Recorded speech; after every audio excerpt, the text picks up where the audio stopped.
ఏవం ఆహాలో స్ట్రీమ్ అవుతుంది. ఏవం యొక్క వ్యవహారం ఏంటని చూస్తే ఏవంలో అసలు ఏం లేదు. థ్రిల్ కాదు తాట తీసింది. ఆ కథ ఏంటో ఆ స్టోరీ టెల్లింగ్ ఏంటో ముందే తెలిసినా పట్టుకోకుండా 1.5 అవర్ తర్వాత పట్టుకోవడం ఏంటో. అండ్ రీసెంట్గా ఈ స్ప్లిట్ పర్సనాలిటీ థీమ్ని ఎందుకు వర్స్ట్ పాసిబుల్ వేలో చంపేస్తున్నారో అర్థం కావట్లేదు. ముందు చెప్తాను. అంతకంటే ముందు అసలు ఏంటి ఈ ఏవం అంటే? కొంతమంది అమ్మాయిల్ని ఒక వ్యక్తి చంపుతాడు.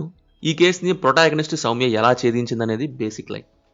ఫస్ట్ ఆఫ్ ఆల్ ఏవంలో ఏ1 బొక్క ఎక్కడ పడిందంటే స్ప్లిట్ పర్సనాలిటీ డిజార్డర్ని జబర్దస్త్ స్క్రిప్ట్ పర్సనాలిటీ రేంజ్లో క్రింజ్ లాగా యూజ్ చేయటం. ఇంకోటి థ్రిల్ కాస్త ఇల్నెస్ రావటం. అండ్ ఇంకోటి ఏంటంటే కేసు ఇన్వెస్టిగేషన్లో కసి లేదు. ట్రాప్ చేశారు సరే, అలా ఎలా వదిలేసాడు వీడు? అసలు పిలవడం దేనికి, వదలడం దేనికో కీర్తిని ఎలా వెళ్ళనగా? బ్రెయిన్ ఉందా అసలు మినిమం అన్నా నీకు? మళ్ళీ ఆ అమ్మాయి చూసి చెప్పదంట ముందే. ఎందుకు చెప్పవు అంటే 2 అవర్స్ రావాలని మా డైరెక్టర్ చెప్పారన్నట్టు.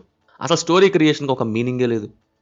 పిలవగానే వెళ్తారంట. సరే ఇంట్రెస్ట్ అనుకుందాం హీరోయిన్ అవ్వాలని. ఏదో డెబ్యూ అయితే ఓకే.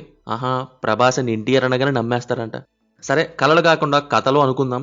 బట్ స్టిల్ ఆ స్ప్లిట్ పర్సనాలిటీ యూజేజ్ ఏంటండి? ఎందుకు ఇంకో ఫేస్ రావడానికి రీజన్? ఎవరతను? ఐ మీన్ తనలోని ఇంకో పర్సన్ ఆ ఫేస్గా ఊహించుకోవడానికి రీజన్ ఏంటి అని. ఇక్కడ ఒక ఫేస్ ఫ్రీగానే ఉంది కదా, యూజ్ చేసుకోవచ్చు కదా, ప్రాబ్లం ఏంటి? పిచ్చ బోరింగ్గా స్టార్ట్ అయిన సినిమా మొదటి 10 నిమిషాలకే అయిపోయే సినిమా 2 అవర్స్ లాగి ఎందుకు లాగారో తెలియకుండా సినిమాగా తీసి చివరికి ఆహా చేతిలోనేగా పెట్టేదనేమో వాళ్ళ ధైర్యం.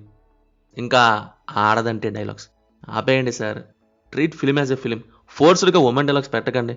ఫీమేల్ ప్రొటాగనిస్ట్ అనగానే ఎవరైనా పెట్టాలి అని చెప్తారా ఆర్ వాళ్ళే పెడతారో తెలియదు కానీ చాలా నాన్ సింక్లో ఉంటాయి ఇవైతే. పర్ఫార్మెన్సెస్ వైజ్ స్ప్లిట్ పర్సనాలిటీలో భాగంగా యాక్ట్ చేసిన వశిష్ఠ ఒకరు బాగా చేశారు. రిమైనింగ్ ఎవ్వరు కూడా యాక్టింగ్ బాగాలేదు. Finally one of the torture mother father movies ఆహాలో ఉంది. No adult scenes, no bad language. Evam సినిమా మీకు ఎలా ఉందో కింద కామెంట్స్లో మాతో తప్పకుండా షేర్ చేసుకోండి. Will meet in next video. Thank you. Jai Hind.